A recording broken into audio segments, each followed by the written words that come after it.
The sun rises slowly over the hills. Everywhere is golden sunlight, but still, most nights with hotels are crowded. There are days with dark clouds are shrouded. They don't smile and they never will. Only volunteers get the fill. Empty promises is what they get. No running water from year to year. Hearts that no one desire. That if there is a Messiah, someday he hear their whispered prayer. Covered always there and scanty. 10 people in a one-bedroom shanty. Forced to sell on the pavement. No vacancy, no employment. Cattle fire cracker from gunshot. Blood just flow when things get hot. Afraid to look out the window. To hear voices from the ghetto. Okay, good night to listeners of WeFM. Yes, good night to listeners of WeFM and the program Voices. It's Monday, the 15th of June, 2026. It has been a very long time I've hosted a Voices program, so I'm getting back the feel and the vibe. Yeah.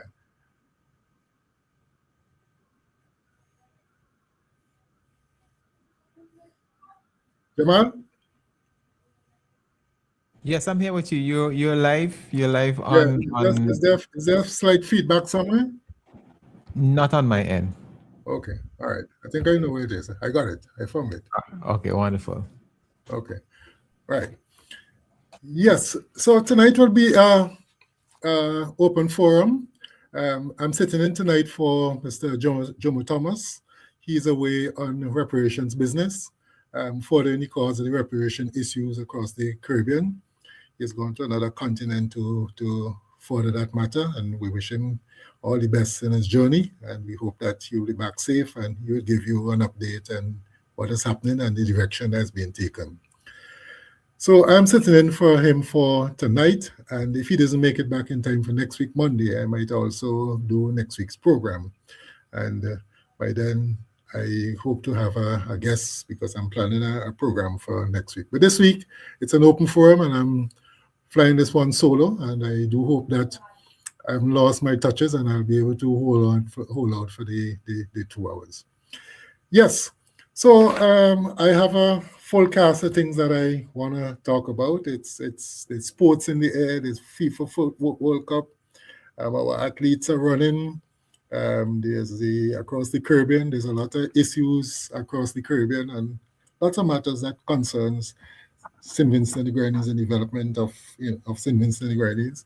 Since the change of government, I've never had a chance to publicly proffer an opinion one way or the other, and we'll let that see tonight how that go if I get to that point in my journey.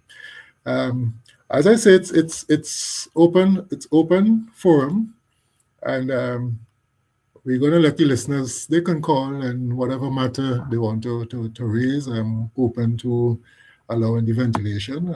As usual, you'll be respectful. And Mr. Thomas has the policy that you can only call once. So I'll be carrying out his policy as far as that is concerned. It is his program, and I'm only sitting here tonight, and I'm not changing rules. All right. I just want to note that a number of things happen why I stopped hosting programs, and I want to speak a little bit. This one is a little personal, and I hope the contribution would assist persons with this small matter. I had a small project that I had to do, a personal project, and I backed off of call radio because call radio, talk radio can be very consuming. You have to be up on current affairs, you have to be paying attention to matters, and it was very consuming, and I had a small project that I had to pay attention to. That small project was parenting. I had a young daughter, child, and I wanted to make sure, that I give it the best shot. When you get a child, it doesn't come with a manual, and you don't know exactly what you're doing, if you're doing it right or wrong. But based on the experiences and the observation that is happening around you, and what things that you have seen other people doing, you suspect they were doing right. You try to see how you could emulate. You do your research. Do a lot of the research. I would say it has its cultural biases and so forth, and you have to do it in the spirit of the Caribbean parent and the Caribbean environment, the environment in which you are in. So I had to parent a child, and so I backed off of radio. And also, one of the things that made me back off, especially, was the challenge that this new dispensation is offering as far as the media is concerned, social media, even the regular media. Social media now is not the same as it was probably 10, 15 years ago. You have so much things that are fake, AI, people creating things, sending it out, fooling people. Some things you see as news release, when you check, they're not. There are people with bots and creating things, doing fake research.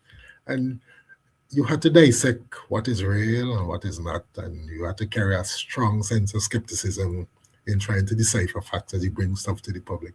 It was, it was getting very toxic and taxing. And, I backed away and, concentrated on that small project, that parenting that child. And I thought that was very, very important. I want to say that I'm at this point now that she has passed a hurdle. She's just the CPA, and I want to offer congratulations to the class of 2026 of the Kingston Preparatory School, of which she's a student. She's a member of that class, and will be graduating on Thursday. I just want to share a couple of things, as a parent, first-time parent, meeting the challenges. And one of my biggest challenge was trying to make sure that some of the fears and that children go through, that she was prepared to overcome them. And one of the things is the fear of maths. And from the time she went to preschool and she learned to count, I start doing something which I want to share with parents. I start playing with money, play shop. I buy, she sell, I the shopkeeper, we reverse the roles and so on. You have to make change. She has to make the right change. So we start with, making change from $1. So it's whole number. Then as she got older, she had to make change with the coins. And what that did was create a good understanding of the base 10 proposition. Because when you think in dollars and cents, 10 cents, 5 cents, 25 cents, 4.25 cents is $1, 4 times 25 is 100, 4 quarts, $1. It created the whole understanding of base 10, and with fun, she mastered that, and she went into primary school with I would say, a very good understanding of numeracy, basic numeracy, that allowed her to, meet the challenge, and she wasn't afraid of maths. As a matter of fact, we did a lot of exercise, using the matrices that the Ministry of Education or the institution used to measure children, and sometimes when I see her presenting solutions to problem, I'm asking her, how you got that answer? And I will change the parameters in the question and give it back to her to see, okay, let me see if she really knows what she's doing. I should get the answer again. And sometimes the methodology she gave me, it wasn't taught to me, it wasn't taught to her, but she developed her own understanding of ways and solutions of finding answers. And I felt a little comfortable that, hey, she's gotten past this fear. So I just want to talk about, encouraging parents to use me as the base 10, to teach the base 10 for maths, because with the money, you deal with out of 100. It's you deal with metrics one time, you deal with percentage, you deal with a number of things when children have a good understanding of money, and that helped tremendously. What also helped tremendously is doing puzzles. to help stimulate the child and help her to pay attention, make observation, find similarities, find differences. We did lots and lots of puzzles, and I think it even also helped with the maths and finding patterns and looking at a math problem and almost automatically seeing the root of the problem. Okay, here's where I go to find the problem, because I guess doing these puzzles, gave her that superhuman ability to, observe and differentiate and so on.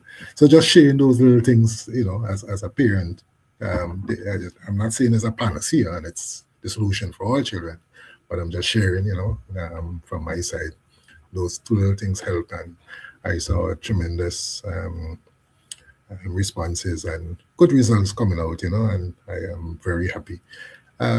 Also, I want to encourage, as parent, you have kids. I want to make sure that while you give love to your children, and oftentimes we try to make sure that our children doesn't go through what we go through. We want better for them. And sometimes we are blinded by that situation and trying to give them the best or give them more than you had. We are blinded in the situation, and sometimes we forget to tell them when they're wrong. We forget to give them the tough love that sometimes situation needs. And when they go into public spaces, you find that because they're accustomed to a particular environment at home, they go to public spaces and they can't adjust. So I'm just encouraging parents that while you give them and shower them with love, that you have to remember sometimes you have to tell them when they're wrong and, provide the circumstances, give the reason, why you're wrong, and sometimes even ask them, next time, what do you think you do? What's the best option, when you meet a situation like this, Talk to children, talk to them. The kids that we have now, they're brilliant. The gadgets, allowing them to bring in information to them, the things that I learned when I was in probably Form 2, Form 3, my daughter's already dealing with those things. Her vocabulary, some of the concepts, and even in school, some of the things that they're teaching, the curriculum, I think it has been a bit broadened, things that I wait until I reach secondary school and now deal with it at grade 6, grade 5, grade 6, So the parenting had me going, and I'm at this hurdle, and I'm not claiming total success because I still have more to go, but I'm pretty satisfied where I'm at, and I'm very happy. Oh, the last thing I want to encourage persons to do with their kids is, keep them moving, keep them active. Make sure that they always have something that is good for you too, because as the kids get active, you have to get active to help supervise the movements and stuff like that. Keep them active, keep them moving, and keep them away from the artificial processed stuff. Every now and again, make sure that they get fruits, as much as possible. Give them natural stuff. So I just want to share those little things in the journey that I took on when I was away from this talk radio. I got rid of it for a little while, and that was my project. And I'm pretty happy so far, the point at which I reached. Okay, so just sharing those little things with you. Okay, right. So,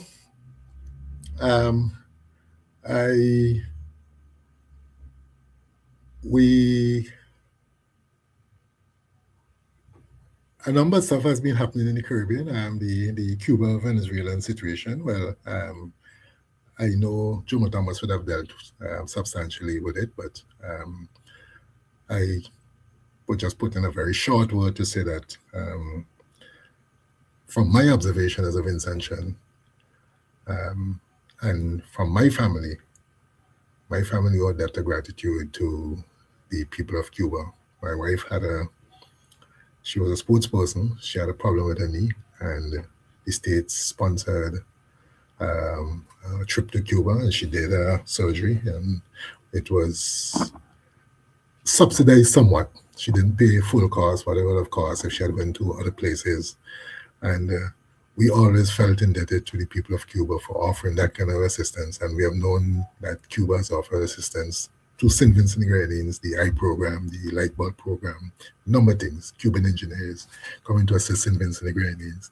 So I as a Vincentian, I am a little ashamed at Caribbean leaders when I hear the non-response, and as if men value their visa, over solidarity with the people of Cuba. Cuba is Caribbean. They're not perfect, but the Caribbean people, they've been offering themselves to Caribbean and the international community. The spirit of internationalism has been unsurpassed, unmatched by anybody else, I would say. For a little nation, 10 million persons, the kind of stuff they've been doing in sports and arts, culture, research, medicine, even military. If we go back to the history and the freeing up of Angola, Cuba has done a tremendous amount of work for the world, and I'm a little hurt that we're not getting the response that I anticipated. The people of Angola. What are you giving back to Cuba? What are you giving to Cuba, the people of Angola? Cuba made sure, I tell you. So I must, while I speak about Cuba, also mention the people of Venezuela. The people of Venezuela, the endowment, the oil, they share it with us. We were sold oil and credit. And some of that money, when it was due, some of it was given back to use in social programs in St. Vincent and Grenadines. So a lot of social programs that people enjoyed across St. Vincent and Grenadines was funded by the ALBA funding and persons benefit. And I think sometimes we have to speak out, like Washington know that people of the Caribbean who has felt the benefits of these countries, that we're not taking it easy, we're not taking it lying down, and we think that you're wrong. We put an X in that column. We're not supporting that column. That's an X. That's not right. That's wrong. X, wrong. So I just want to state that and as far as I'm concerned, that I think we should be showing more support for the people of Cuba and the people of Venezuela. Mostly we probably in a position to speak up, have rallies. I remember very importantly, I used to listen to BBC back then, and I would listen to the protests that you hear, the anti-apartheid protests that you hear across the globe. And it's those protests, those little protests in the different countries that were reported to Melbourne House, the Foreign Office in England, that put the pressure on the British government, because globally they keep counting, they keep adding up. So then across the globe, people are showing the discontent, people are registering the discontent for apartheid. And eventually they had to break. Eventually they had to free up and give way where we are today, And we talk about South Africa and apartheid, and that's another story that we have to talk about. I hope I have time to shed some light on that. So I'm saying to Caribbean politicians, man, forget the passport. Forget the visa, I should say, sorry. Forget the visa. You might be sanctioned. You might tell you can't travel to the United States. So be it. But stand up for something. Stand up for something, Caribbean politicians. Stand up for something. Stand up with people. Show people that we care about each other. Every time there's something, we fall apart and everybody's standing their own. And it's unimaginable to think that the United States tell people, okay, Cuban doctors, let them go. So the Cuban doctors has gone, and what has replaced them? What are you doing for us? Because that has been the situation in the United States for a number of years. United States, other countries has promised. I remember in one of the United Nations Declaration, they had a meeting someplace, and I think they had promised 2% of the GDP, developing countries. And very few countries ever came close to contributing 2% in aid to anybody. Only few countries did it. Few countries did it. If I can remember, I think Germany and so some of the Nordic countries perhaps were close. Canada, I think. Canada did not meet a 1%, but they were one of the higher contributors. Yeah. So that's my take on that. But I want to go to sports. Let's talk about Shafiqa Maloney and Handel Reuben, our two 800-meter runners those are our two Olympians, the last World Cup. Our hopes are hanging real high on them. We remember Shafika coming fourth, and it was the closest thing we were. I almost felt as if it was a medal, you know. I wish it had besides gold, silver, and bronze, I wish they had a fourth one to give away, probably a paper medal to say, hey, because remember Dominica Lafont had something, St. Lucia got theirs, Barbados already had something years back. Trinidad, Jamaica, of course, Jamaica, St. Kitts, Antigua, I think Antigua has a medal, I think. Somebody has to remind me of that. But I really thought that, it was our chance. I want to just bring persons up to date on where we are with Shafika, because just recently I want to offer congratulations because she won the World Athletic Continental Tour in Lone Star State, which is in Texas, on 6th of June 2026. She won her 800 meter in 1:57:34. But I hope persons don't take this as if I'm criticizing Shafika. I'm not. I'm just drawing attention to where she is at, where she was at a particular point in time. So because we have expectations. There's a world championship. No, there's no world championship. There's a meet in Tokyo. I can't remember what it's called this year, and pretty soon the Olympics is coming around the United States again. I hope we don't have the same kind of fiascos we have now because, hey. But so I'm just, bringing to the attention of her performance. So congratulations to her first for winning on June 6th. In a very long time, only a few years is that she has won. 1:57:34 was a performance. But just to do a comparison, that so she won that with a time of 1:57:34. At the Paris Olympics, she came fourth at 1:57:59. And but at the Zurich Diamond League, I think she had her best time, which was 1:57:29, which is August 28, 2025. And I draw those times, and I want to just say that so between 2024 and 2026, she is still within that 1:57 window. And I just want to show that in this period, the Hodgkinson, she did a 1:54:33, and there's a young lady, Wero, from Switzerland, who just broke in the scene, and she's just mashing people up. She did a 1:53:99 just recently in the Stockholm Diamond League.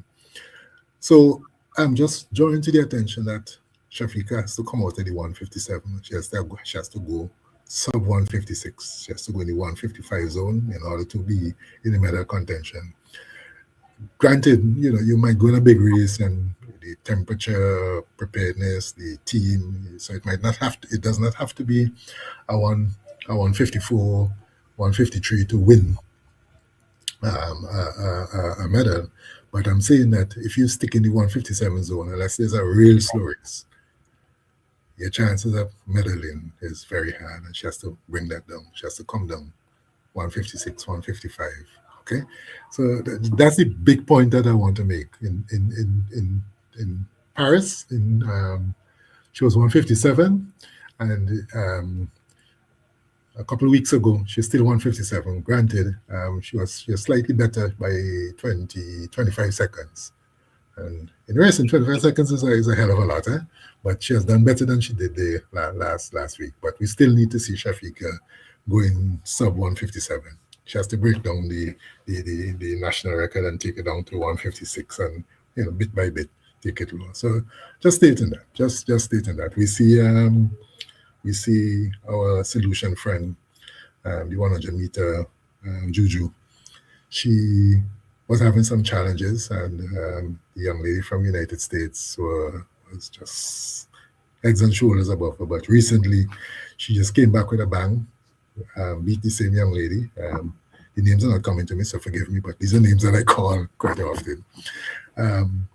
And in an interview, she said, "Man, I'm out there hunting," because she realized that she was way below par, and she had to get back to a place where she can perform. And I am hoping for Shafika that she can bring down her times, to that sub 156, bring it under 155 to be real medal contender. Yeah. Okay. All right. Let's look at Handel Roban. He also ran quite recently, and yesterday. Yes, I think it was yesterday. Yeah, right. Yesterday, the 14th. Yes, it was the 14th. Yes, he ran in the LA Grand Prix. That is in Los Angeles, and he had a 4th place. He did a 1:46.97 time. Just to go back and say that Handel has run a 1:42 in 2025, July 2025. He did a 1:42.87, which is a national record. And I think that's a 400. Somebody just broke. Yeah, somebody broke the 400-meter record recently. Yes, so it wasn't this one. So 1:42.87 is the national 800-meter record. Still a good place. Still a good 1:42 is still a good place. I give you medal contention in any big race you go. Even with a Wyoming and you start a Rittenhouse, the young guy, the 17-year-old who just break through and is giving problems. I mean, we have Arab and we have Wyoming. He's challenging the Wyoming strong. Wyoming has been very consistent in the last couple of years. Wyoming probably had about 20 races that he has not lost, And we see the 17-year-old just break through, and lactic acid means nothing to him. Yeah. So I'm saying 1:42 that we know Handel has ran in 2025, and that is at NACAC in the Bahamas. He needs to get back there in that kind of area, 1:42, to really be in contention. So his coaches and stuff like that, within recent times, he has been running in the 1:46, 1:44 kind of time zone. We see him in February 2026. So that's this year. He did the 1:46.44. That is a Big Ten Indoor Championship, and in Winston-Salem, he came second in a game in North Carolina with a 1:44.73.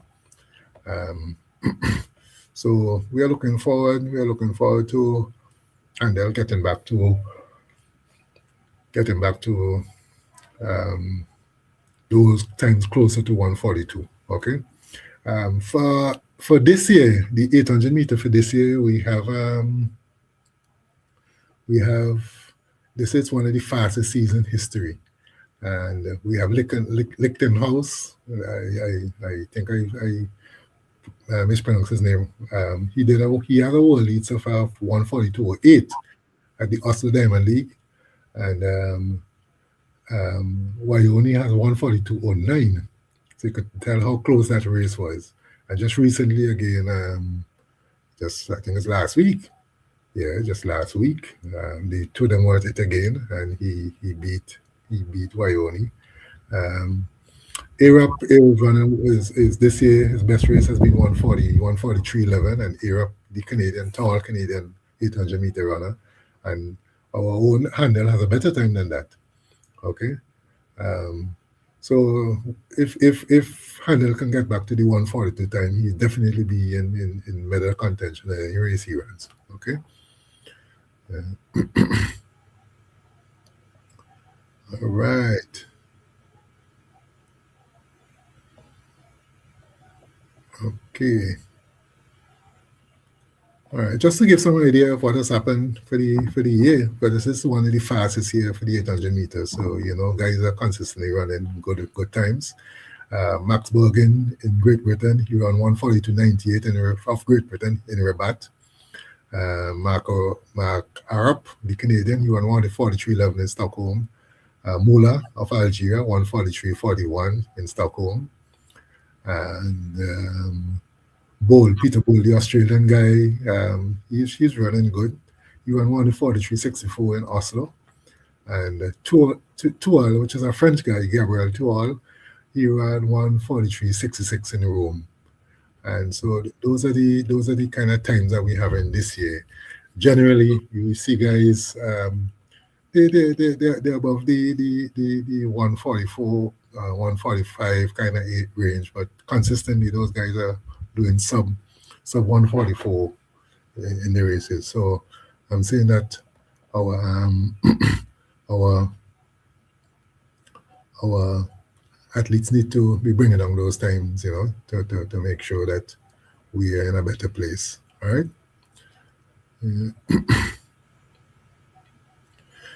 Yeah. I must also point out that the sub 44, they're coming from athletes from all over the place: United States, Kenya, United Kingdom, Canada, Japan, Norway, Australia, France, Ireland, Belgium. So guys from all those countries are running under 144, which is the point that I'm making, that, Handel has to try his best to get back to the 140, 142 that he famously ran, which is the national record that he set. Okay.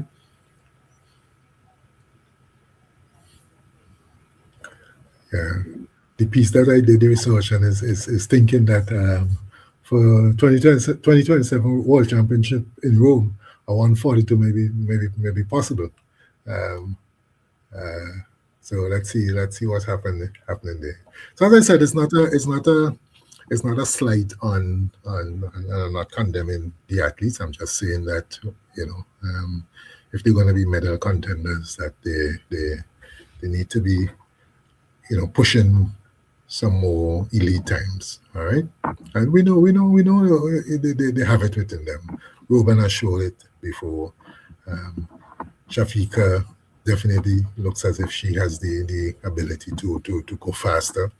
I remember listening to one commentator talking about her famous hand lift, and because when she runs, her hands comes up high above her face, close to almost above her head, but close to her head. And for 800-meter runner,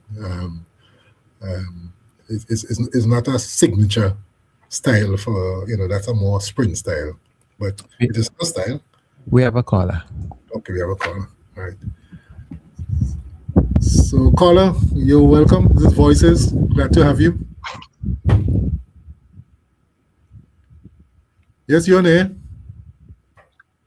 Yeah, do you have an open forum, or you want to talk about specific subjects? No, we have an open forum, so we're just talking about athletics at this point in time. Yeah, but I want to talk about something else. So, will I be able to talk about something else, or yes, man. I have to go to athletics? Yeah. Because you go ahead. You go ahead and raise a question. I know Jomo position on sandals. What's your position on sandals? You think they're exploiting the islands, or there's benefits to the islands having the sandals? Well, my position is not so much on sandals. My position is on all inclusive. I generally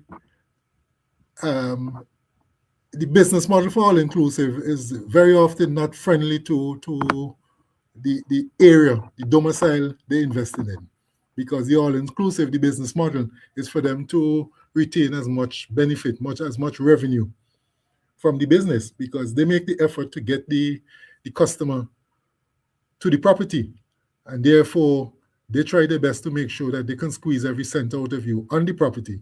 So they organize the tour, they bring the experience on the property, and they try to discourage you from going out of the property to spend money, So I generally don't like the business model of the all-inclusive wherever you go. I did an all-inclusive twice. I did one in Dominican Republic and one somewhere else. And when it's time for consumption, it's good because it's already in the package. But I wanted to experience the local cuisine and stuff like that. And you felt like you were paying twice, because why would I want to go out to pay for food that was already in a package? So you had those kind of things. But the local economy, they'll buy the raw material, they buy vegetables and stuff like that. So yes, there's that benefit, but in terms of the added value, they make sure that they retain most of the revenue on the property, and I really don't like that model. It's almost like a cruise ship. You go on a cruise ship and they try their best to, when it's the off days, they try to squeeze as much money as they can from you on the days that you're at sea.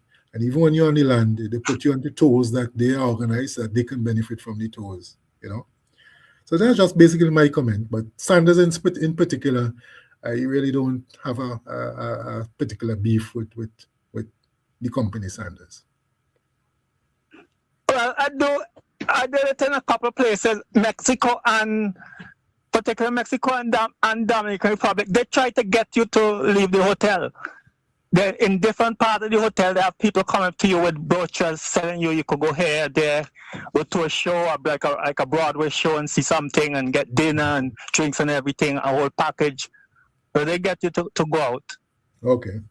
I know they benefit in the end because the amount they're charging is like sometime 100 something US or whatever per person something. So I know they benefit the majority of it, but they try to get it to go out too and they go shopping other places in Mexico. They get us to go to different areas where they are shopping.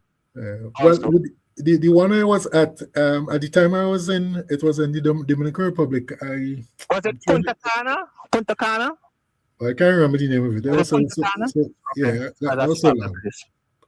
Perhaps it's Punta Cana, you know. But at the time I was there, there was a place. Yeah, they wasn't encouraging persons to go out because I think something had happened. Okay. Yeah, at that particular point in time, something had happened, and so we were encouraged to stay on the property. So we didn't go out a lot. We did it on the beach. There were guards on the beach, which made it a little uncomfortable. But I stayed on property and learned Spanish. That's good. Yeah, but there's if the local people, I think the people who have money in St. Vincent, the Grave, the Bonady, Vera, just you name them, Randy's, whatever. If they could open the hotels instead, we won't need Sanders and other people to come in and invest the money. Yeah. If they could open a 1,000-room hotel, 500-room hotel, 250-room hotel, 100-room hotel, we won't need these people to come in from outside. The thing with hotel, the thing with hotel, based on and this is not an expert opinion. This is cursory because I try my best to read everything, learn as much as I can. Unless if you're going to be a 5-star hotel where you can charge what you want and people pay to get ultimate experience, it's a penny pinching business, and it can be very, very capital intensive, and the returns can be real challenging, you know. And if you're not in a network where you can market the hotel internationally, that is one of the challenges. So if you have a local consortium put together and build a 500-room hotel, if it's not known out there, nobody's going to book it. So you have to be in some. You have to be in some. Sanders didn't start off that way. They start off. You have to start somewhere. Yeah, you have to start somewhere. But you remember too. The period of time when Sanders started, and the period we're in now. You know, it's the small mom and pop shop used to make money years ago. People were sending the children to university from mom and pop shop. That ain't happening now. So things has changed. Yeah, and the benefit I see from Sanders to look at the Super Bowl. I think St. Vincent was advertised at the Super Bowl. I think it was last year. Yeah. So Super Bowl, over 100 million people look at the Super Bowl, and some people who don't know about St. Vincent would know of St. Vincent looking at the Super Bowl. Yeah. Now, if they check Sanders and Sanders is very expensive and they can, they don't have that money, Sanders money, somebody else, some other hotel will benefit. They could look at other hotels and see cheaper, and they didn't have to put out any money to advertise St. Vincent, and they get the benefit from Sanders advertising. Yeah. Yeah, well, that's one of the advantage of the big super chains, they give you the visibility, but the concessions, and I guess that is what Jomo thing is, the concessions and so on. But if you asset rich and always make, sorry. The previous government said the local can get the concessions too, but I'm sure the more rooms you put out is the more concession you'll get. So you ain't gonna get the concession that somebody who put 1,000 rooms, you who put 500 rooms or 250 rooms or 100 rooms, you're not gonna get the amount of concession that the person who were able to put 1,000 rooms or hire 1,000 people. But, well, the fact of the matter, you could only spend what you can spend. So you will Yeah. only get the concession for what you have the money to invest, you know. But the thing is, the fairness of it is, if you have the money to invest, even if the money is small, and you can get the concession, I think it's the minimum rooms is 5 rooms, I think, or 5 or 3. I Yeah, researched it one time because I think he said 5 room. I think Camilo said 5 rooms. 5 rooms, right, Oh right, no, right. Carlos James. I heard him say Carlos James is 5 Yeah, rooms. yeah. So if you could afford to start with 5, you get concession, and if that's the money you have, you know, you get the concession. If you could do 100, you get concession. You know, so I think it's fair. You know, it's just that But you don't one of think the big problems. this man come together as one? Yeah, They're able to do. Go ahead. the big problem with a lot of the investment is the repatriation of the profits. That you hire Vincentian, you might pay a little bit above the normal wage. So Minimum wage. The minimum wage, you pay a little above that because you want to be an employee of choice, you know. So you pay above that, you give some benefits, but at the end of the day, when profit is made, a lot of it is repatriated out of the country. And well, the money that came into St. Vincent, that came from another country. So isn't it fair for me to take the money out of St. Vincent and invest it somewhere else? Because the money that came in St. Vincent wasn't made in St. Vincent originally. It was taken from another country to come in St. Vincent. So why shouldn't I take it out of St. Vincent and take it to somewhere else? Well, that's one argument, but the other side of the argument is that we give you concessions so that you can set up shop here and create that money. Yes, but if I own a business, I'm supposed to have the majority of the profit. Yeah, because as the entrepreneur, they have 7 hotels, I think, in Jamaica. If the one and they have 3, I think, in Barbados and 3 in the Bahamas, something, and 3 in St. Lucia. So if a second one's supposed to come on the stream in St. Vincent, and if that grows, you're gonna have a third one. So instead of you have 500 people employed, you may have 3,000 people employed at a certain period. Which is good because more money stay in the country if you have 3,000 people. Although the majority is going out, when you have more money staying in the country, if 3,000 people are employed by Sanders compared to 500 people being employed by Sanders. Definitely. I mean, I see it as a win for the people and the people employed, you know. But always, I always the big picture is always at the end of the repatriation of profit. I don't know if you know of the Tobago tourism model. There's a lot of they kick Sanders out. They kick Sanders out of Tobago. Sanders was supposed to set up in Tobago. What I was talking about was the Germans. You know, a lot of Germans set up shop in Tobago, but when you book the hotel, because they cater for a German market, when you book the hotel, everything is paid in Germany. Mm-hmm. So a lot of the money don't even reach to Trinidad and Tobago. It's only what is necessary to pay staff and to put in inputs. You know, so it's because they're gonna be investing in other places too besides Tobago. No, but the point is, you set up shop in Trinidad and Tobago. You put down timber there. You're utilizing the. I mean, you're paying a salary, but you're being facilitated by the state. Okay, taxpayers educated the people, the health system people, because the health system, it created the environment for the investment. And when you make the money, most of the money stay out of the country. So it's a trap that we have to deal with. And I guess when you're a poor third world country and you're trying to make progress, these are some of the things that you have to deal with. You gotta. So would we be better off if Sanders was in St. Vincent? Would St. Vincent be better off? If Sanders pack up and go tomorrow, would St. Vincent be in a better financial position?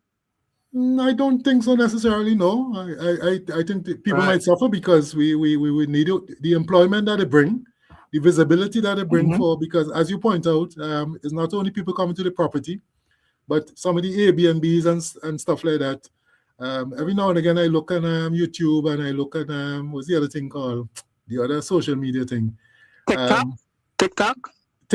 I see all kind of people saying that they visited St. Vincent and the experience they had, and so people are finding us. You know, So we are gaining visibility, whether it's by Sanders or whatever means, we are gaining visibility and people are benefiting. But we always have to watch at the end of the day where the investment dollar at the end of the day, how much of it stays in St. Vincent, you know? Because one All right. right? All right, I'll borrow it for today. Have a good night. Bye. Yes, man. All right, cool. All Okay. right, bye. Yes, okay.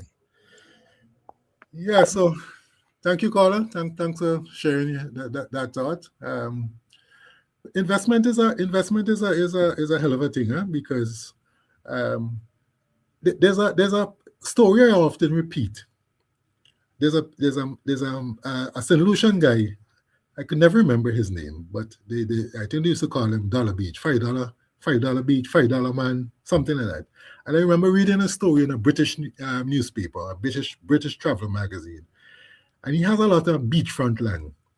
I'm almost sure it's over 100 acres of beachfront land in St. Lucia.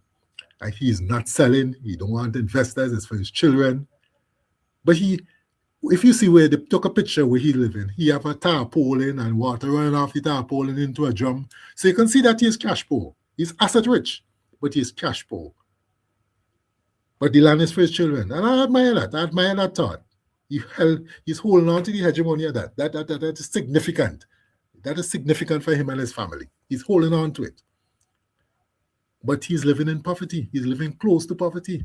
He's charging people. You have a chain at a particular entrance to part of the beach, and you pay $5 to go on the beach.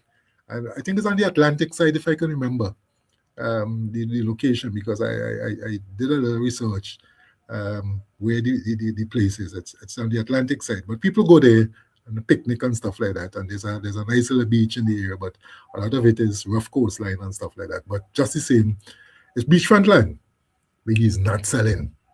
He's cash rich. If you value that land, he's probably worth $40 million. But he's living in poverty. He's living under galvanized. He doesn't have his waters coming out of a drum, you know. So I'm saying if we as Vincentian hold on to our resources, hold on to our land, the possibility exists that we can boast that this is our own.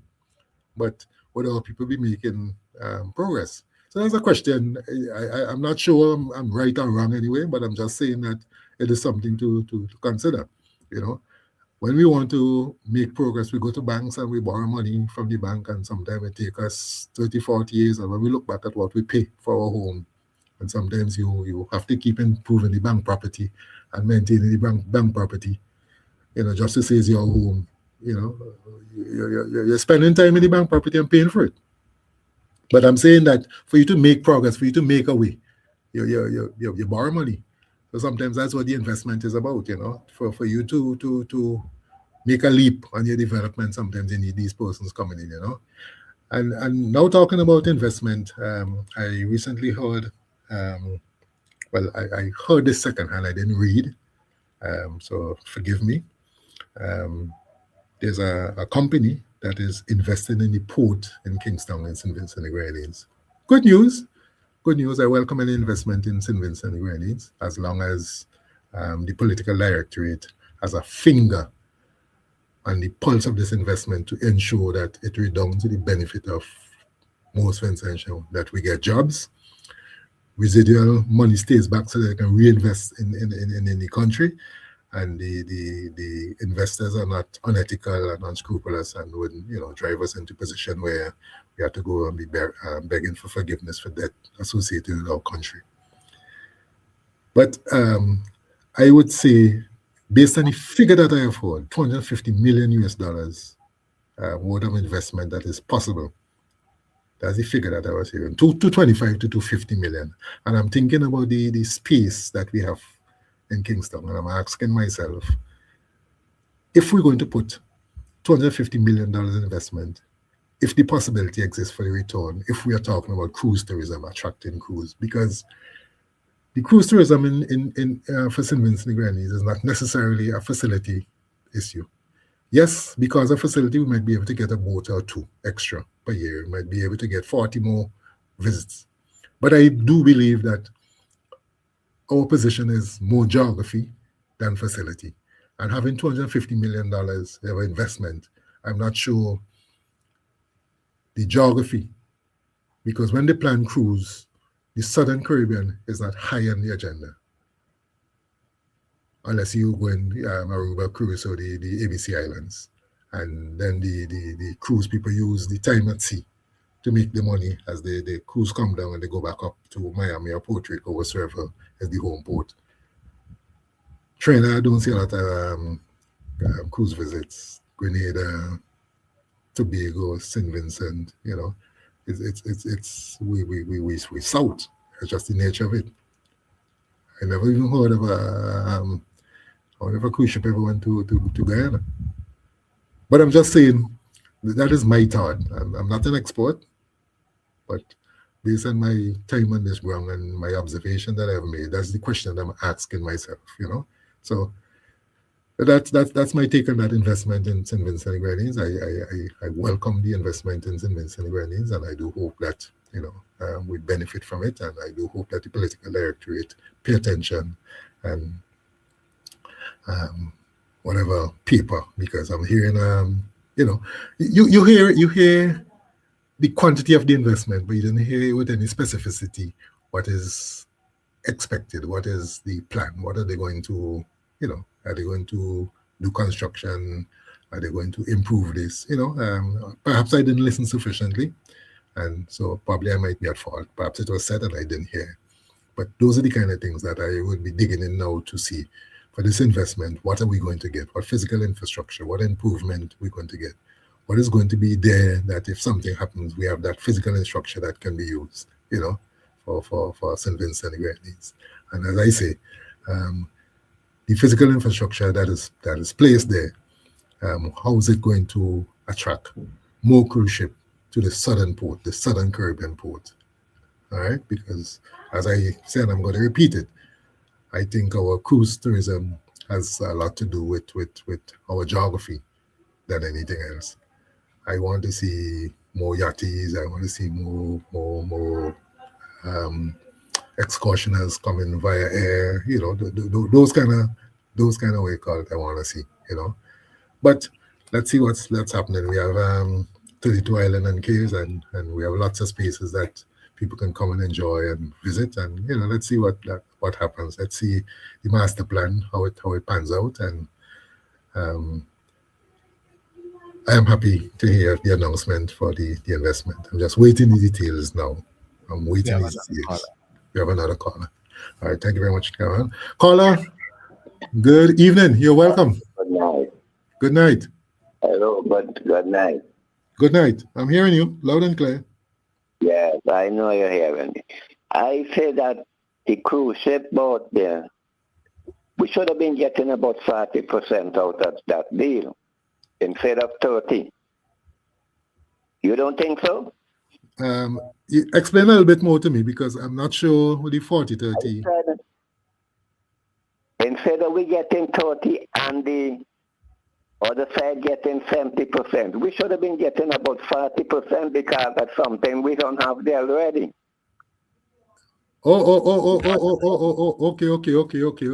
Okay. So that's the deal. The deal is that we get 30%.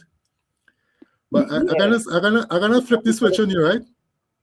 Imagine you have money, and you walk in, you go Chateaubriand, and you meet somebody with a piece of land, and you tell them, hey, I can invest in your land, you know. And the person tell you, hey, I want 70%. But you have to, you remember, you were the cash, you have to come, you take any risk, because anything you put on that land, anything happen, you have to walk away and leave it. What is it you would want? You would want to give up more, or you want to hold on to more? I want to hold on to 60%. Because remember, I want to hold on to 40% because remember, you know, every $1,000 that place make, we getting $700, we getting $3. That is how that's going. So I looking for 60-40. Okay. Well, that is my view then. And I understand. And I would say to you, with some level of reasonableness, yes, we should always expect more. We should always look for more. That's part of the negotiation when you're at the table. Always see if you can get more. But if you set up a business, in Kingston and you can get a 30% return on your investment, you're doing good. It will be good. But I'm not saying as of intention we should look for 40. But I'm just putting that as a reasonableness on the table. Yeah, but with that bomb plate, what we have there, you don't think there's about, it could be in a higher standard. Yes, right? It can be. Yeah. It could be. So then the company we're going, will put it in a higher standard with facilities and things like that, right? Right. And then what I am looking at really, I work on the cruise ship boat thing. Okay. When you used to use the big machine, they mixing all them concrete and things. Okay, cool. Make it down with the oil them. Okay, cool. Right? But then, what I am looking at really, the shoulders on the left and the other foot now. Right. So then, everybody doing what they feel like. Some doing it that they could do it, and some doing it for the interest of the country and the people. Okay? Uh-huh. So then what I am looking at right now, don't care what you tell me about that. The cruise ship brought down there in a way that if you have to develop it, I have that business there, and you come and you tell me what you want to spend 225, 260 million USD. I call it for what I want. Okay. Well, yes. I'm telling you, I want 40%. As a property owner, you can. Yes. As a property owner. You take 60. Yeah. It ain't matter that, because here, let me tell you something again. Any boat coding, they have to pay tax, Yeah. You have to pay the boat and fees. Right. So then that's why I did looking for 40%. Yeah, you could sell water, and I guess even in terms of according to the improvements they do, it can become a home port for somebody. Right.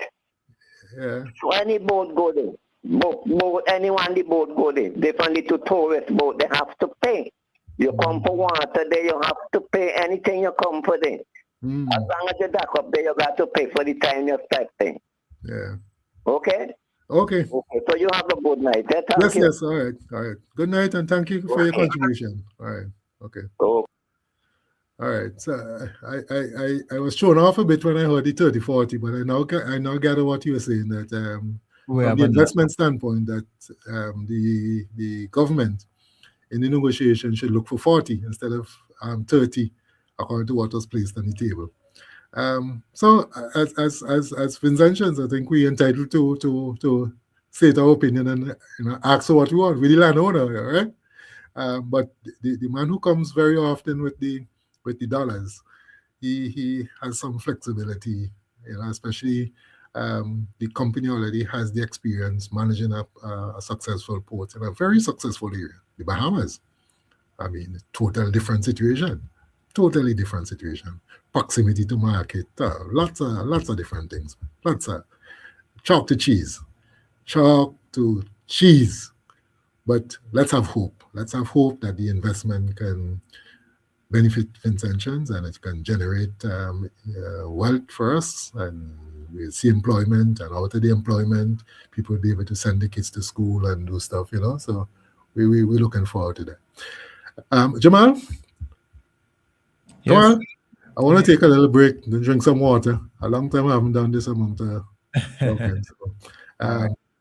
You have the item lineup? Yes, I do. Right. Okay. So let me run grab some water, and I'll be back shortly. All right. All right. WeFM 99.9 presents Voices, a talk show that's not just new, it's phenomenal. Voices, it's interactive and thought-provokingly different. Voices, hosted by Jomo Thomas. We'll analyze all the issues of concern to you, the people of St. Vincent and the Grenadines, and the diaspora. Voices. We have a voice. We need your voice. Together, we are the people's voice. Voices. These are some serious times. All I can see around us is just violence and crime.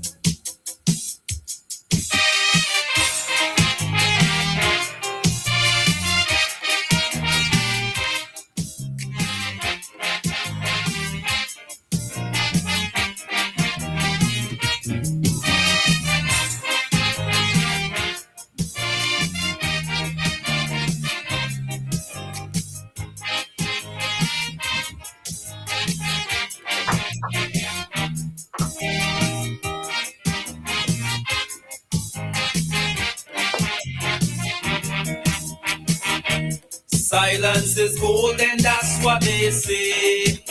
But look where we did today. Seem like we've been silent for way too long. The wrong man ruled the father's land, while the black man is still trod upon. How long should we remain mute while all this is going on? Well, I pray for my blood brother, and I pray for the oppressor. Cause no man should suffer just because of his color. So if you love justice, equal rights and want peace the world over, then something must be done right now to help free South Africa. Come on, so raise your voice, apartheid is wrong. Your moral support will make your brothers strong. Don't depend on someone else when you help your brother, you help yourself. So those of us living over here who feel we're free and don't have to care, get this clear, no man is free until all men are free everywhere. Free, yeah, no man is free until all men are free everywhere.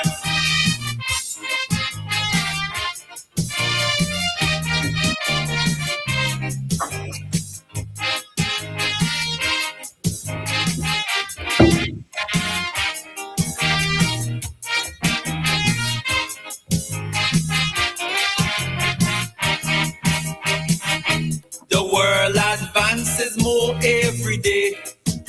At least that's what they say. But it's over 400 years since Africa been this way. Many were dragged away. Okay, Joel, thank you.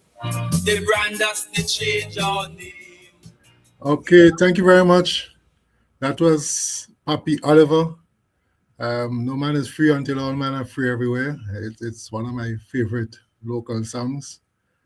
Very powerful. I remember that in the anti-apartheid period and meant a lot to me. Right, so I want to touch a couple other issues related to Vincy Mas. It's Vincy Mas 2026, and a lot has been happening, and I have been following some discussions concerning some stuff that is happening in Vincy Mas, and you know, it's interesting. It's always interesting when you hear people make noise about certain matters, you know, and I like it. I like it because it says that people still have interest, and it's always good when people have interest and people expressing themselves and so forth. But I would say very often it's a storm in a teacup, and when you think it through, some of the issues are not big issue. They're not big issue. Okay.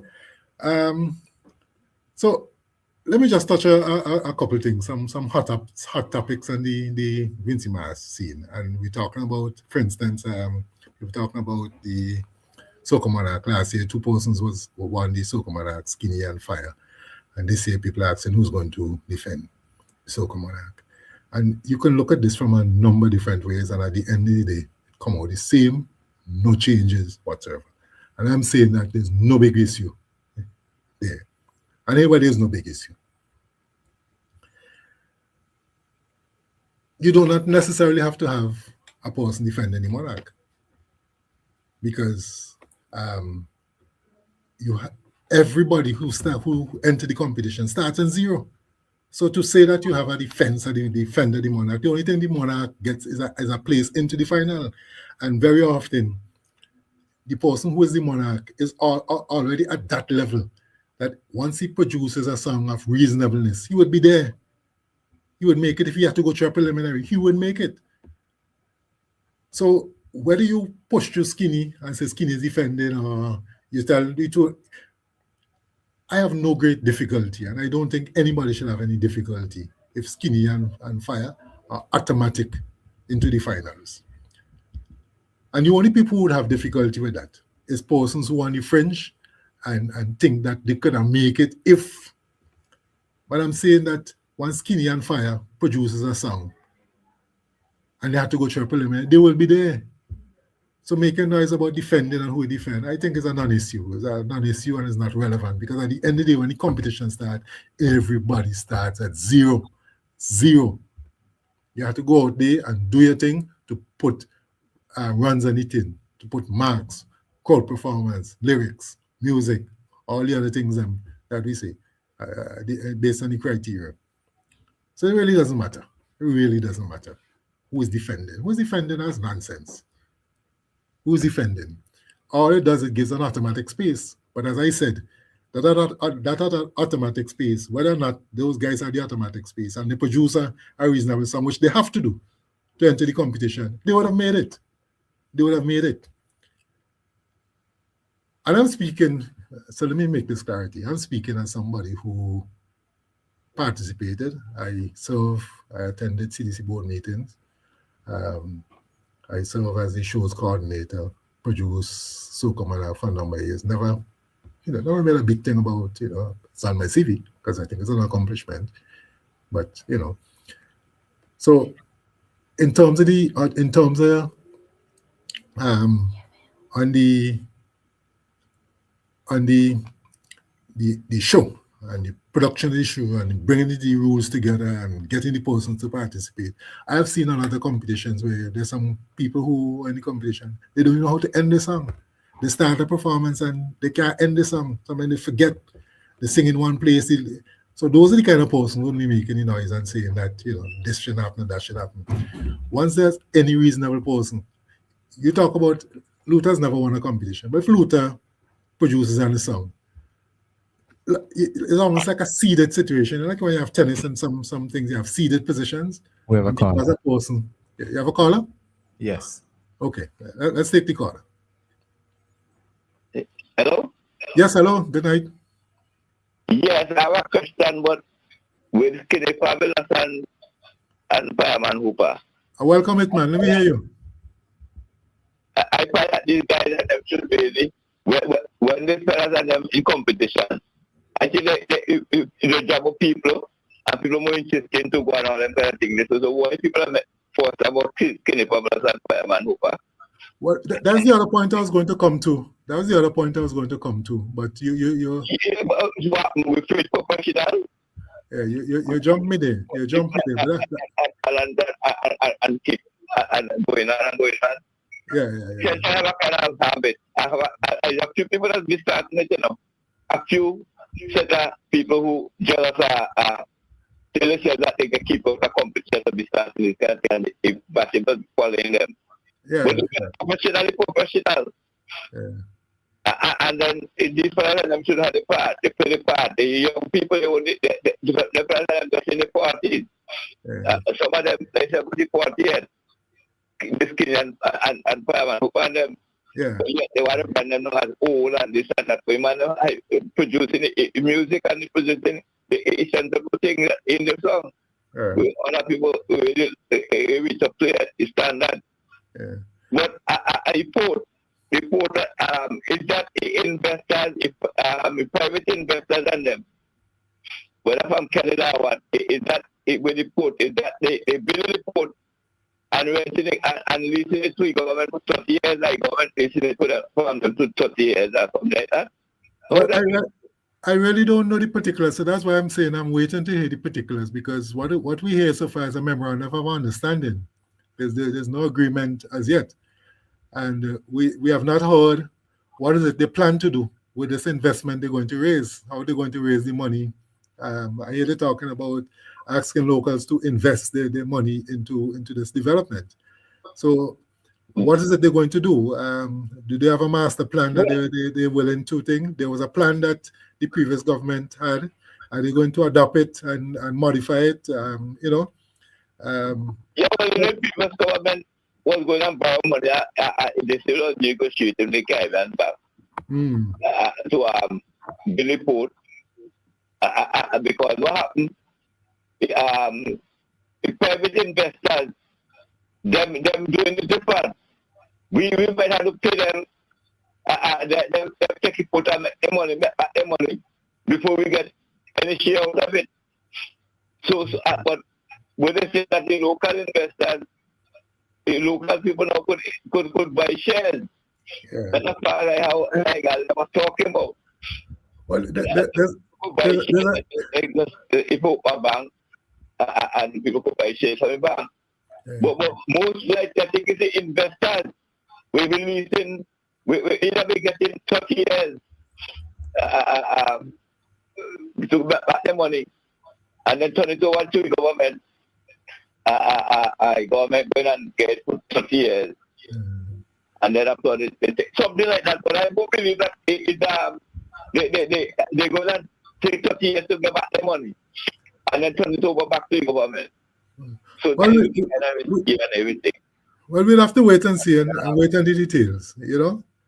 Let's wait on the details. But I was listening to them on the radio and thing, and the whole thing is finalized yet, but it's looking like it's something so it will be going. But if you say going, they have split because Canada been for 99 years, and it development they taking place thing, and the government was trying to get it back to they could develop it and make money, get different investors to make more money and all that thing. And Shatombi, I hear that, but Shatombi sold again for 60 million. Yeah, and nothing about no transparency, no Shatombi. So all this kind of thing is that sort of thing, and people to slop a lot, slop. Business and all kind of things slop, spending slop. You can't tell them that to you.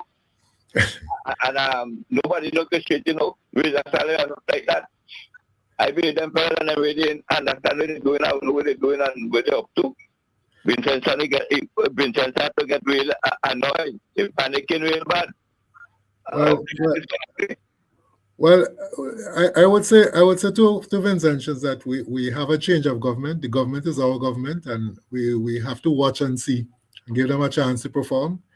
And every 5 years, we have a chance to either renew the mandate or change the mandate. So I say we have to be patient and wait and see what's happening and what's being done. Some of the calls that are being made, I think some of the calls are a little too early. Some of the calls are a little too early. And St. Vincent, our economy are prone to economic shocks, external shocks, and sometimes we can't always blame it on the inside. When the government that we supported was in power, we accepted the excuse, and I'm saying now we have to give the present government a chance. We have to give the government a chance. There's a time that we would be critical and we would say what we have to say, but I am still giving them, I'm still giving them a chance to put things in place. I'm not totally satisfied with all that I'm seeing. I would love to see some things a little better. I would love to see more communication with the public. But I play the waiting game. I play the waiting game and seeing, what is happening and stuff like that, Yeah. So thank you very much for calling. Okay, so that caller left us. All right. Okay, so where I was, right? So we were talking about the Soca Monarch, and the caller made the point about the draw, who can bring people to Victoria Park, and that's the other point I want to make. The Carnival Development Corporation is a statutory corporation, and the mandate is to take care of aspect of Vincentian culture, Carnival, the Carnival Development Corporation. That's the name of the organization. Carnival, it's a development, it's a corporation. So it's an entity that has a mandate on behalf of the state. It is supported by state funding, and it is supported by an agency set up by the state, which is the National Lottery. And from time to time, this corporation, in carrying out the mandate, will have to make rules as they see fit. Culture is a very flexible thing. And I will get into that in a little time from now, because I want to make another challenge on the whole aspect of culture. And the CDC and its shows committee, and so they will make rules from time to time in consultation with stakeholders. Sometimes some of the stakeholders might not like how the decision is made, but decisions has to be made, and there's a format on the CDC board. There's a representation for all the aspects of the carnival component. So at the board meeting, when you discuss a matter, technically you're consulting with their stakeholder. Their stakeholders are right now to go back and report to their persons and tell them, well, this is what has been happening and this is the position that has been taken. All right. And I want to draw a little parallel. I remember when I was working at Teachers Credit Union, we used to have problems with persons. You all deny me loan, I did not get this loan, I don't get all your friends loan, because people never satisfy when you turn them down for a loan. And we used to do some loan training when we do new membership, and we go out to schools and so forth, we do training and so forth. And one of the things we used to have, very exciting, we used to have like a loan, what do you call it? You create a loan situation. There's a name for it. I don't read it, and I'm thinking, and we'll get somebody volunteer as the loan officer, you get somebody volunteering as the applicant. And I tell you this, I've seen it. We choose real situation, but we'll change the circumstances so people won't pick up, Very often, the persons who are role-playing the loans officer and so on, and the committee, flatly refuse most of the loans. Because when they had to make the decision, when we put the conditions to them, and they tell you why, they agreed, and sometimes they went beyond the committee. But when decisions were made, some of these same people complain. And then the same thing with Carnival. The stakeholders, they consult. There's a mechanism for making decisions. But when decisions are made, people make noise. CDC have to make decisions. CDC has to make decisions for culture. And we see what happened to Soca Monarch in Trinidad. Soca Monarch in Trinidad is dead. Yeah, that's sure last year. I can't remember what they call it. Something or the other. The pumper was the money into, what you call it, millions of dollars. Still dead.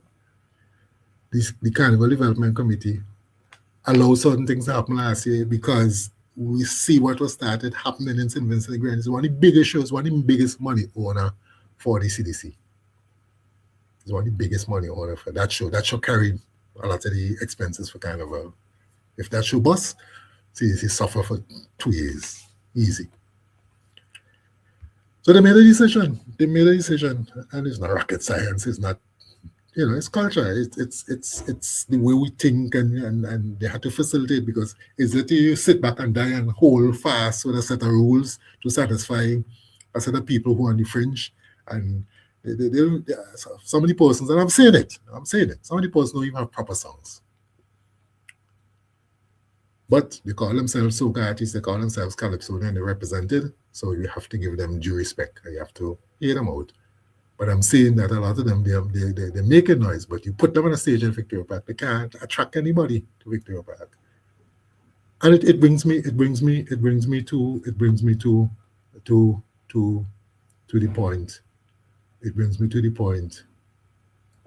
It brings me to the point of the soca people, because we have I want to find my notes here. Carnival is a cultural festival in St. Vincent and the Grenadines, and this cultural festival is supposed to produce cultural services that exportable, generate revenue for the country, revenue for the individual, revenue, people coming and paying taxes to see it, revenue you export it.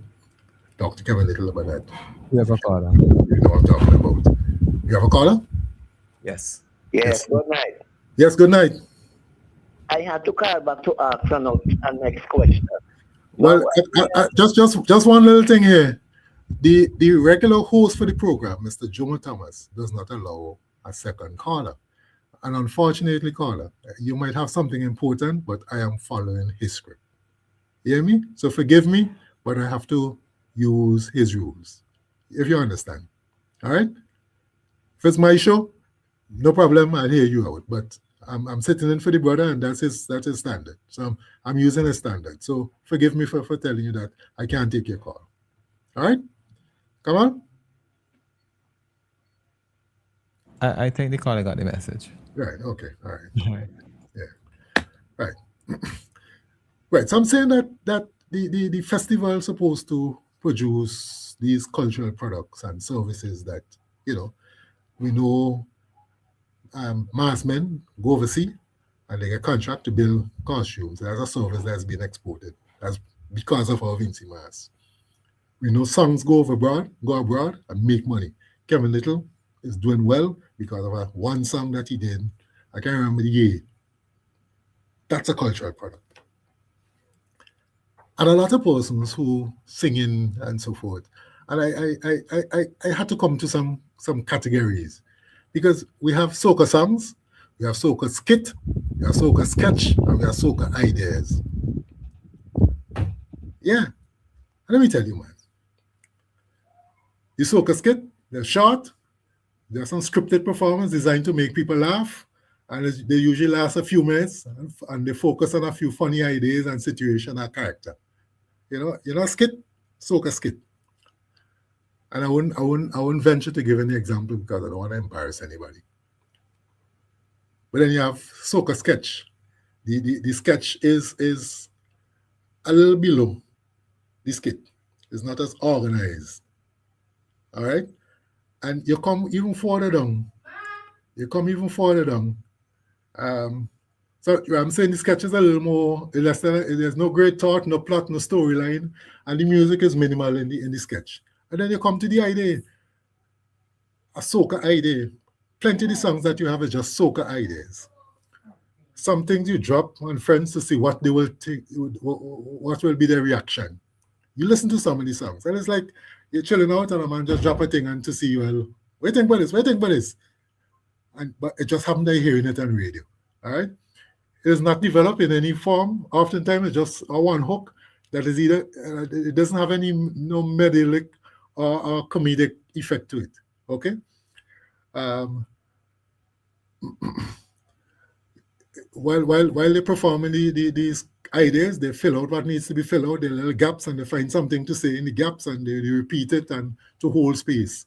And sometimes person hold on to it, sometimes it be a hook. So people hold on to the idea, and it gets on radio and it gets into FET, and after Carnival done, you can't remember the name of that person. We have a caller. You have a caller? Yes. Right. Yes. Good evening, caller. Good evening. You're live. Good evening. Good night. You were saying the same thing too. For the last year and this year especially, I've been saying the same thing with the soca artists. I was asking myself, are the fellas singing songs for just to stay here, are to export. When I say export, like for instance, Kevin Little sing a song and he make it outside with one song. Skinny Fabulous, sometimes Fireman. Yeah. You understand me? Problem child. But this song that these fellas singing now for Carnival, he ain't going nowhere. They ain't going nowhere.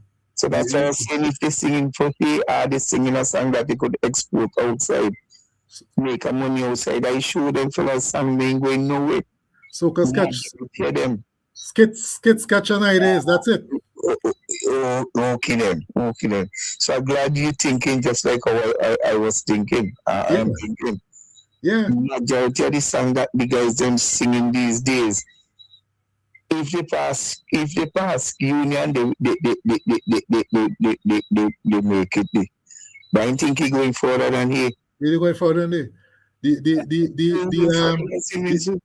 The Friday after Carnival, you forget the song. You forget the song. You forget the song. I will always say people like Skinny Fabulous, Problem Child should come back in the competition to keep Soca Monarch going. Because they fire, as though they call Fireman all this and that, the Fireman leave Soca Monarch, that is the first Soca Monarch. So Skinny Problem need to come back inside and boost up back. Because them young soca artists where they had enough can't boost up Soca Monarch. Can't. But you see, after a time, the certain things is beyond the artist. So right. The Soca Monarch title doesn't mean anything to Skinny anymore. So he doesn't have to come and fight them with us. Yeah. So right. if he participates, he's doing it more for us than for him.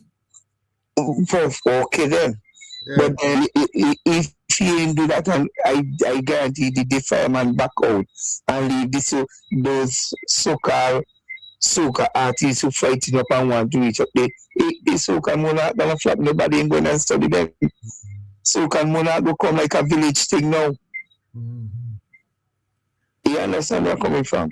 Yeah. Totally agreement. These young soca artists, they have a whole year to produce something good.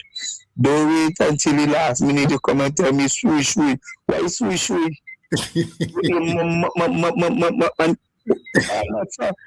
Skits, sketches and ideas. That's it. No, come again. Up to now, I hear good raga soca from them soca, the prophet to raga soca. You understand me? Well, years ago, I used to call them bedroom production. Okay, then, but and it still is bedroom production. Yeah. And equipment in any room, in any house, and any friends get together and hey, that's something good. Let me release that. There we go. You understand me? Yeah. You call them thing here, last minute preparation. Although they have a whole year.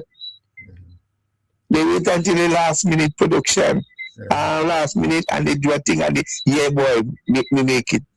Yeah. Some of them will put the first soca monarch, they can't, not supposed to be there. Yeah. I remember producing shows and seeing people come on stage with a song, and they don't know how to end the song. They don't know how to come off the stage. Man, I sure if I would become the Sega, I would have better some of them. Yeah. They practice with the band and the night of the show, they don't even know how to start, how to come in. The band had to start over for some of them. Okay then. Yeah. Okay then. All right, brother. Thank you very much. Yeah, thanks. Yeah, right. Okay, cool. Yeah, man. So it's skits and ideas. That's it. You know, guy just come up with an idea, the hook, and you say it often enough, and then you fill out with some things. You find something to rhyme, and you move on, and you get somebody with a music with a sequence in something and a drum pattern, and you go. You know, after Carnival Friday, you can't even register that with a copyright organization to see if you can make some money from that. You know, you can't even do that. And that is what the festival is about. The festival is facilitating artists and producers to produce cultural products so that you can generate wealth. You can't generate wealth off a skit, off a sketch. The sketch has to be completed. It has to be taken further. It has to be a full song. It has to be a good idea. The idea has to have its fullness. Medallic content. If you're good in comedy, it must have its comedic element. But what do we get? What do we get? And the thing I don't pay as much attention because I'm not in that circle anymore, but I'm in St. Vincent and I hear man make it nice because they want money. People ain't paying them to perform the music and people want them to perform for free. A soca idea. You go in a bedroom and you roast up a thing and it get popular. And you're demanding money and some of the money I did demanding. However, I want to move to another topic on the same issue of culture and CDC and so forth, because this is one that I take very serious, and people oftentimes they say it, and I think they say it with passion, and sometimes I want to understand them. But too often I hear people say, Vincima should be operated for profit. CDC should be making money. CDC should be organizing the festival for profit. That kind of language. I don't have the exacting, because, but that kind of language, that the carnival must be profitable, the CDC must profit, at the end of the day, the balance sheet must be, And I would ask the question, the Ministry of Education, Ministry of Health, the Tourism Organization, the printry, the government printry, are those things run for profit? The National Radio Station, they are there to facilitate. It's a facilitation. It is enabling, it's bringing the whole things together. And there's a set of moving parts that has to come together. As a nation, we need to have these pieces together. And let me pay particular attention to CDC, because as I mentioned some of these, and very often when I hear the word profit as I understand it now, in my present context in 2026, I hear usury. I hear exploitation. Because when you talk profit, in the terms at which you hear profit now talked about in the media, it's about maximizing return and getting shareholder benefit and giving back, and I don't mind surplus. You operate your organization and make sure you don't lose money, but make sure that there's a surplus to tide you over, but it must not profit. But let me go before I digress too far. I just want to go to the whole aspect of culture, because I bring a comparison with hospital, Ministry of Education and so forth, because the Ministry of Health, when they set up hospitals and stuff like that, and it's to ensure that the people of St. Vincent and the Grenadines are healthy. It's an enabling part of the economy, that you have healthy people to produce, to pay taxes and work and create wealth. The education system is to make sure that you have persons who can take instructions and produce, grow wealth. So we have a lot of moving parts and systems within the country, within our bureaucracy, that they don't expect to make money. You tax people and you pay the bills. You tax people and you pay teachers who teach children. Yeah, you take fees here and there. If people want to leave in class, you take $20. That's just to make sure you don't give it for free and make people feel connected to the idea, Because like most institutions, you can raise funds. You can try to see how you can generate a surplus above the operating costs. But the word profit irks me. But let me go to culture, and because I'm not an expert, but I want to look at what culture is, and I know the intellectuals and so on, they might rip me apart, but this is YouTube. Sorry, not YouTube. This is Google search, and simple things that I did. So, and I'm saying up front, I'm not an expert. So some people, when I bring it, they might rip me to pieces. That's okay. It carries the discussion a little further, and I'm okay with that. Culture is just to say that culture is a shared way of life of a group of people. It includes their belief, customs, language, art, moral, laws, tradition, everyday practice that are passed down from one generation to the next. It shapes how people see the world and interact with each other. You have a caller? No. Okay. So I give that definition because I want people to understand what organizations like the CDC, what it's set up to do. And I want to go, it shapes how people see the world, interact with each other, and express identity. Carnival is a festival, and it has its history. And I want to tell our listeners that in recent times, in the colonial era, the colonial government didn't have a time with funding Carnival. Carnival was funded by service organizations. The Lions Club and those clubs are the people who organize Carnival. Up to now in Antigua, I think is the Lions Club still holds some of the biggest shows in Antigua. They used to have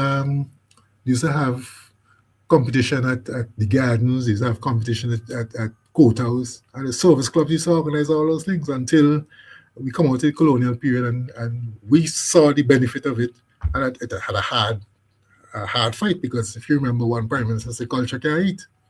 But culture department was set up. Shay Keen was one of our first cultural directors. But it was necessary for us to put these institutions in place to make sure that aspects of the Vincentian life, we try to continue it and we institutionalize it. We set up an organization to make sure that there was some continuity. Where Carnival came from? It came from out of our plantation system, where slaves who operated on the plantation had to find ways, one, to find relief, to mock the master, to protest. So all these aspects of Carnival emerge as part of the culture, as a way of thinking, a way of influencing. And today, we call it our culture, because it emulated from that period, and we are who we are today. A people of struggle, a people of innovation, and that is what Carnival reflects for us. And there are certain aspects of Carnival that we want to preserve. We set up the institution, CDC, and the institution is to help to facilitate it. It will never make profit. It will never make profit. If CDC doesn't get the support of the National Lottery, if CDC doesn't get the subvention from the state every year, it will never make profit. But that's not to say that it should not do some of the things it's doing. It has to do them. Because that is how the cultural products that we're talking about to export, somebody has to facilitate the showcasing of it. It's a festival. A lot of festivals you have around the world are not necessarily meant to make money. They're to showcase and to give life to the persons. As we say, a shared way of life, it includes the belief, customs, art, giving people the opportunity to show it. Some festivals come out of work. In Germany, you have beer festival, you have cheese festival, you have sausage festival, and it's out of production. You have car shows, that's a festival. So out of production, we have these festivals. And, when you set up a museum to showcase your life and where you came from and your transition of your people, you don't expect the museum to make money. But the museum is funded. You charge people to come and see it. You can't charge sufficient that you're going to make a profit to make sure that next year you have enough money. You charge to make it worth the while. You're coming into the space, you're contributing, but the funds has to come from somewhere, and very often subvention from the state. So when we talk about the CDC must make money, I have a difficulty with that concept. It is an enabler. It is an enabler. And it has to enable the cultural artists, the people, the calypso, the masqueraders. It has to enable them. The people who come to participate and buy the products and, listen to music and play the music and so forth, that is part of the whole mix. When they leave with an influence. They leave with a intention. Now you hear people from different places talking about Vincy music, don't party normal. All of this part of CDC's work. Aisha Speed came to St. Vincent and he got an experience. Who organized the experience?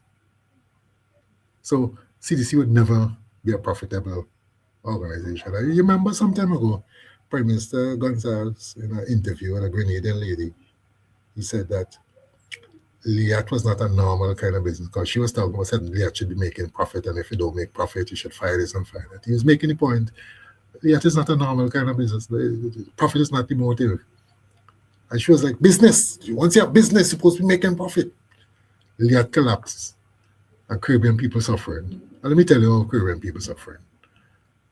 There are people who used to go to weddings, you fly up to Antigua, go to St. Lucia, you go to St. Kitts, and we had family. And now these days, to move.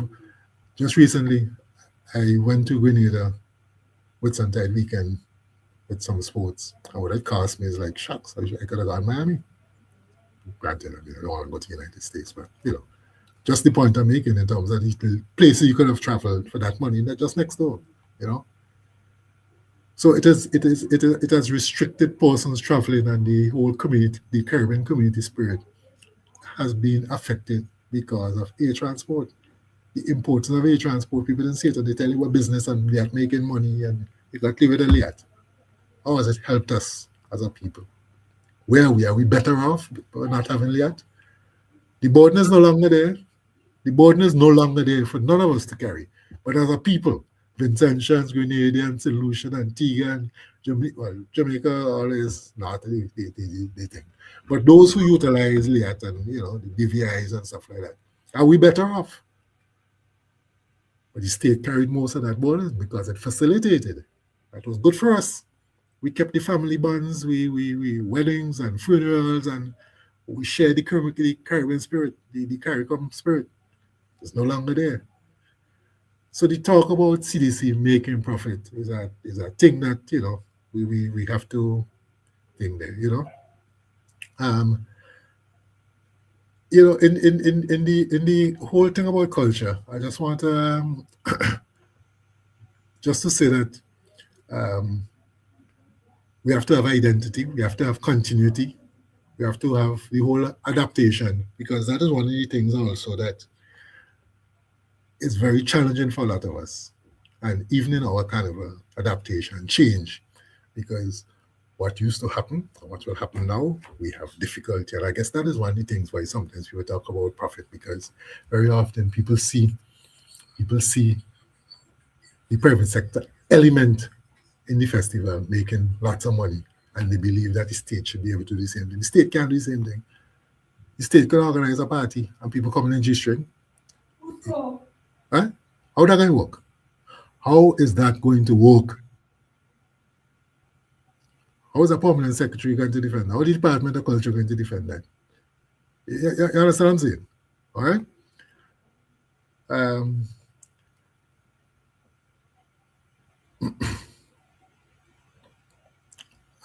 I want to end on this little segment by saying that culture and profit don't align.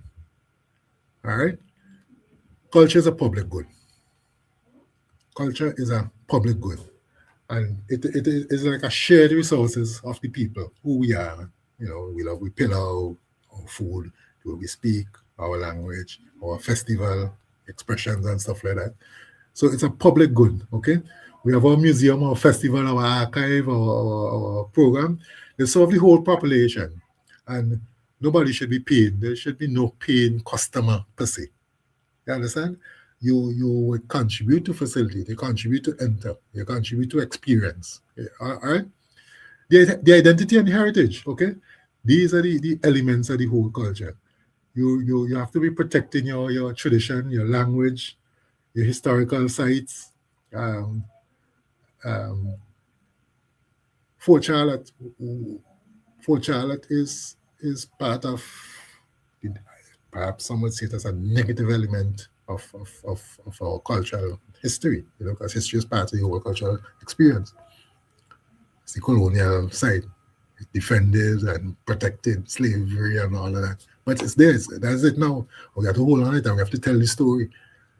It attracts people. It helps to bring something to St. Vincent, and we have to use it for what it's worth. But it will never, the fort itself as a place for people to visit itself will never make enough money. So somebody has to make sure that it continues. So Carnival, same thing. Access and inclusion. All right.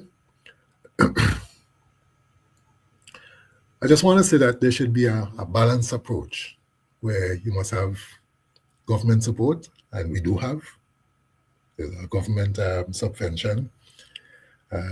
I would say, as a person who intimately work with Carnival, that we should get more.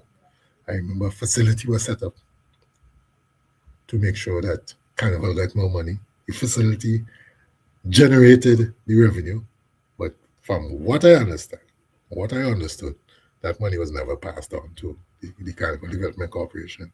But the National Lottery did take up a lot of the expenditure for the Carnival Development Corporation, and luckily so, and rightly so, because that is the reason that is what they are set up to do: support sports and culture. So when they did it, they wasn't sponsoring Carnival; they were supporting Carnival. They were doing what their life was set up to do. The National Lottery was set up to support culture, set up sport, and support sports. So they were not sponsoring Carnival; they were supporting Carnival. That is what you're set up to do. That is what you're doing. That's your raison d'etre. Your raison d'etre. Okay? For the culture, for Carnival, we can have the revenue stream, ticket sales. One of the things I think we're missing in our Carnival is the branding. Is Carnival well branded?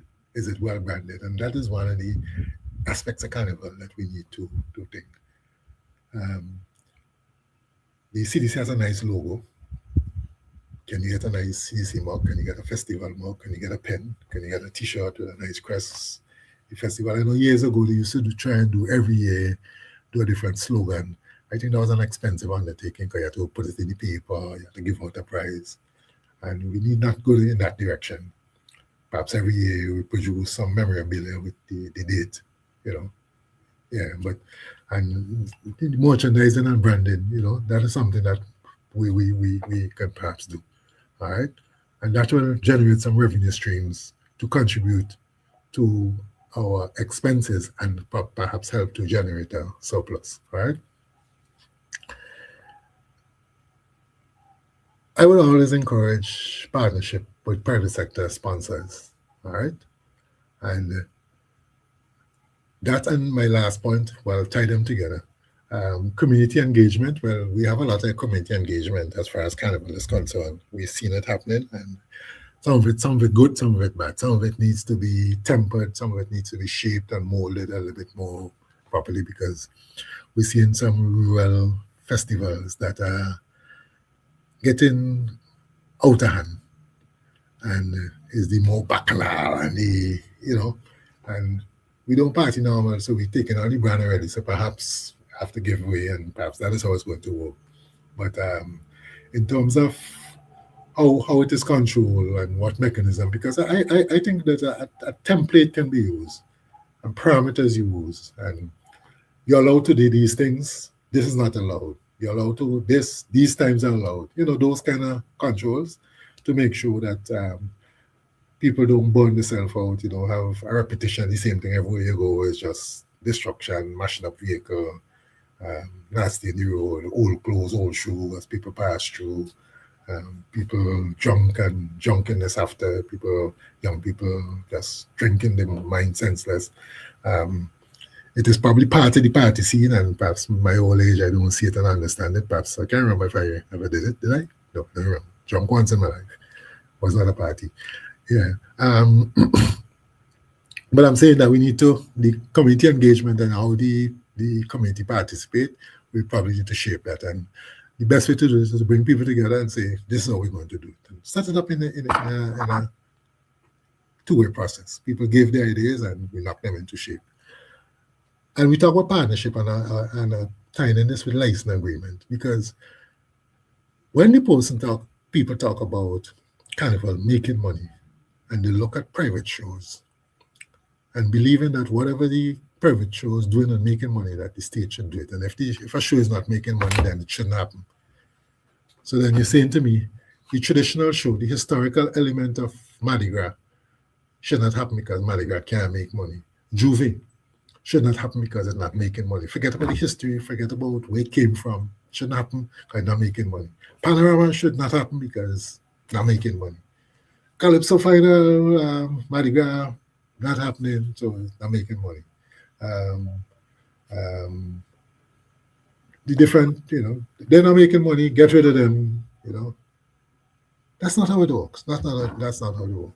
But I'm saying that perhaps we can do and should be seeking to do license agreement. We have a carnival season where we declare carnival open, and we know when carnival end on Carnival Tuesday. We see it going now down to the Friday. People have a show now down to the Friday. You go to Carnival and they have a carnival something after Carnival. Somebody has to, figure those things out. However, I'm saying that within the period we talk about Carnival, the state spend money promoting, marketing, and stuff like that. And anybody who operates under this umbrella, I think should pay a fee. They should pay a fee to contribute to the Carnival Development Corporation so that they can do the big promotion, whether they go overseas, they send things to London, they send things to Germany and encourage people to come home for Carnival and help out the cultural artists and help out the cultural products and stuff like that. These shows, because some of these same shows, they benefit because people hear about Carnival and they come for Carnival and then they experience them. They become part of the Vinci experience, which is good, and thumbs up for them.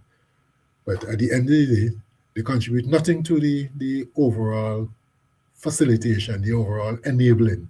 They facilitate nothing to it. But then they walk away with the dollars. And I'm saying that should be part of the fee. You are applying to have a show, you seek approval. With the approval, you have an application. And the application has a fee that goes with it. Part of that, when the CDC gets that, the CDC knows that there's a revenue stream coming in to help with the promotion of the carnival and the promotion of the festival in a regional and a global. They could place an ad here, they could place an ad there, they could use a YouTube something and develop a channel, and there are different things that they could do. I don't have all the ideas, but just shooting things out. So as far as carnival is concerned and profit making and so on, I just wanted to share that because I think sometimes we shoot ourselves in the foot by these conceptions and the expression, Carnival is an enabler. It enables the cultural artists to put out the products and service. Okay? From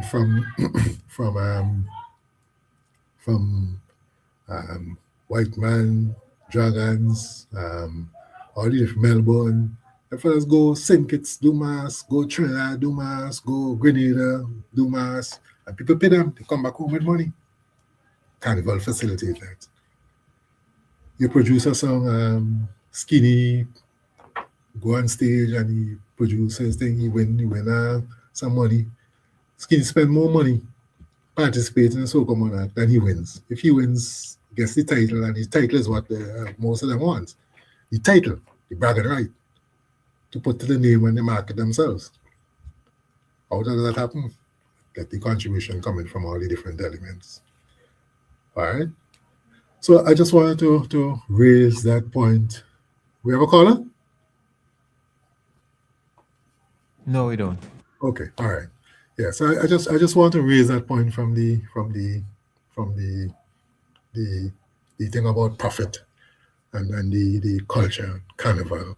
And let's take it, let's take away that notion.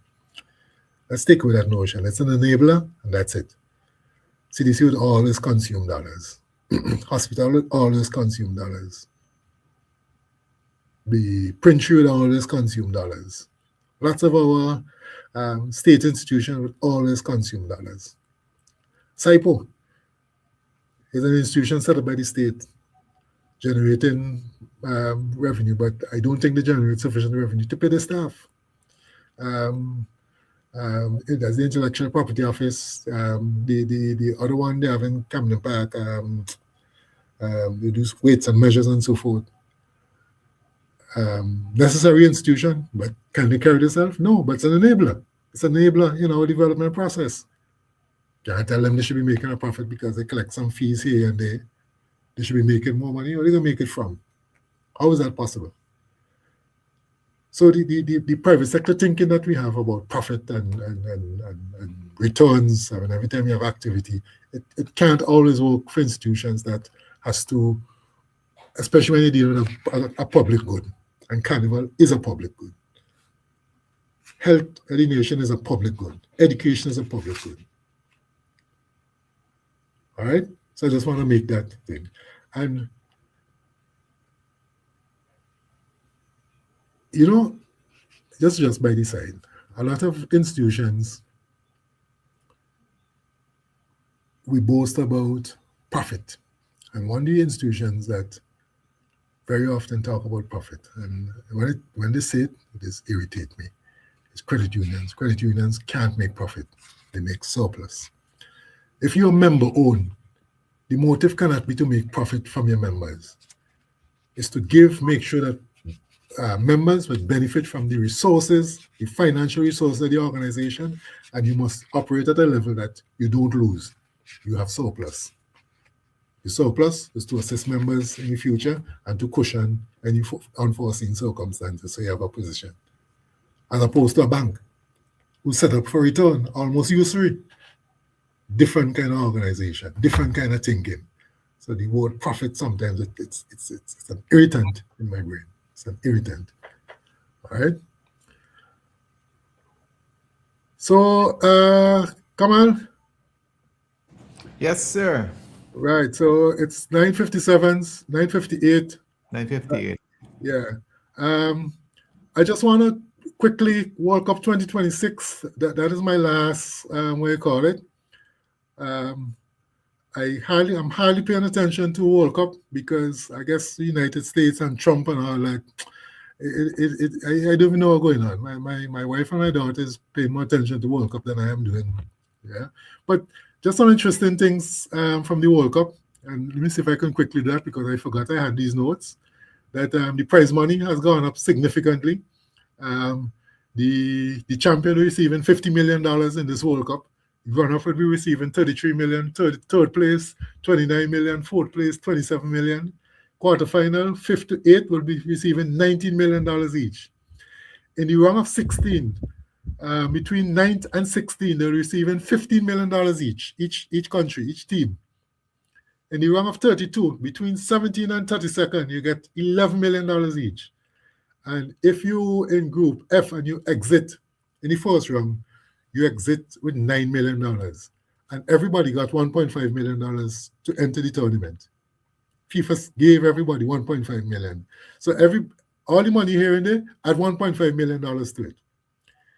So the Curacao and Haiti, who look likely to exit at the first stage, I'm just calling names because I don't know. I think they played. I don't know who win, who thing, but I'm just saying.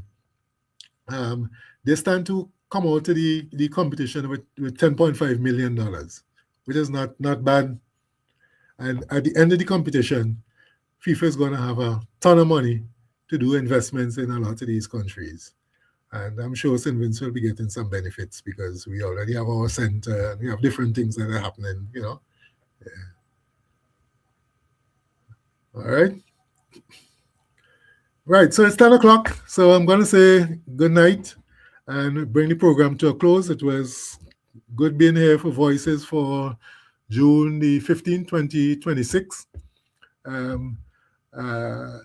Thanks for all the persons who listen. I think I have a very close sibling who was listening overseas. She told me she should have been tuned in. So if she's there and still listening to the end, thank you very much for staying with me. All the best to listeners and hopefully see you next week. All the best from Voices. WeFM 99.9 presents Voices, a talk show that's not just new, it's phenomenal.